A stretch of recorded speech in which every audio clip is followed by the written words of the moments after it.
Hello, हाय. श्री स्वामी समर्थ. मी रेश्मा. काल काय झालं, मी एक स्टेटस ठेवला होता साडीचा. तर कस्टमरचा होता तो ॲक्च्युली फोटो आणि तो मी ठेवला होता. त्याच्यावरून मला बऱ्याच जणांची इन्क्वायरी आल्या आणि एक ऑर्डर आली. अशी ऑर्डर की मी साधारणमध्ये स्टॉल लावला होता ना तेव्हा त्यांनी माझ्याकडून पर्चेसिंग केलं होतं आणि त्यांचा नंबर मी घेतला होता. त्याच्यामुळे माझे स्टेटस त्यांना दिसत होते.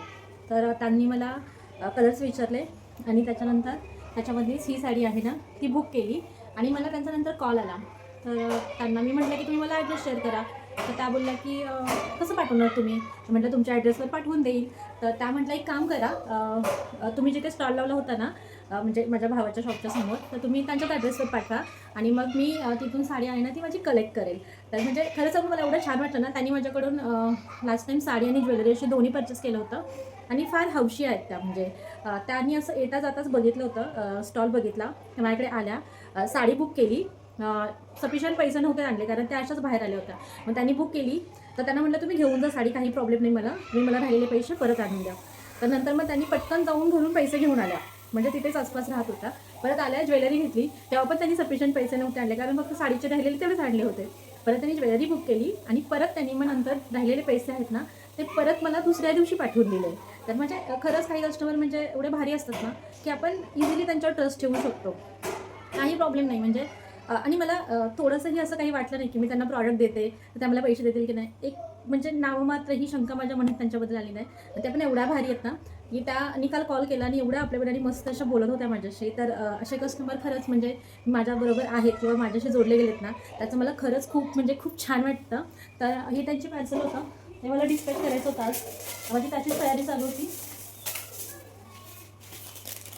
त्यांना ॲक्च्युली हे पार्सल आहे ते, ही साडी आहे ना त्यांना रथसप्तमीला हवी आहे. त्या बोलल्या संक्रांतीला काही आता नाही, संक्रांती तर आता उद्याच आहे.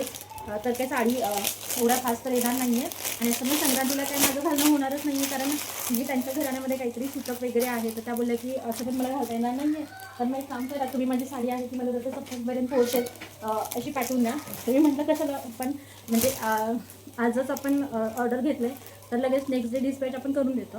तर म्हटलं आज फटाफट कामं उरकली आणि म्हटलं आता हे पार्सल आहे ते आता मी ह्याच्याबरोबर मला अजून एक पुण्याचं पार्सल आहे ते आणि हे म्हणजे दोन्ही पार्सल मी आज डिस्पॅच करणार आहे.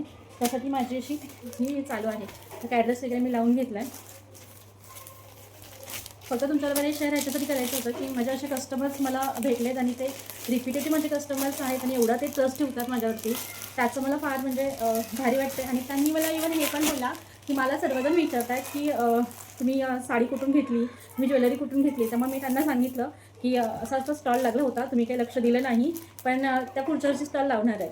म्हणजे मी त्यांना बोलली होती की मे बी आपण दर दिवाळीला इथे स्टॉल लावू, दिवाळीच्या आसपास. तर त्यांनी तीच गोष्ट आहे ना ती सर्वांना सांगितली आणि खरं सांगू सर्वजण बोलल्या की त्या दिवाळीच्या म्हणजे तुम्ही स्टॉल लावणार आहे ना त्याची सर्वजण वाट बघतात. आणि हे ऐकून ना मला खरंच खूप छान वाटलं. तर हाच एक माझा एक्सपिरियन्स होता आणि असेच एक्सपिरियन्स मला येतही असतात, कधी कधी शेअर करायचे राहून जातात. पण आज मुद्दा म्हटलं शेअर करूया. तर चला, खूप खूप मनापासून धन्यवाद. तुमचा सपोर्ट आहे तो असाच राहू देत. श्री स्वामी समर्थ.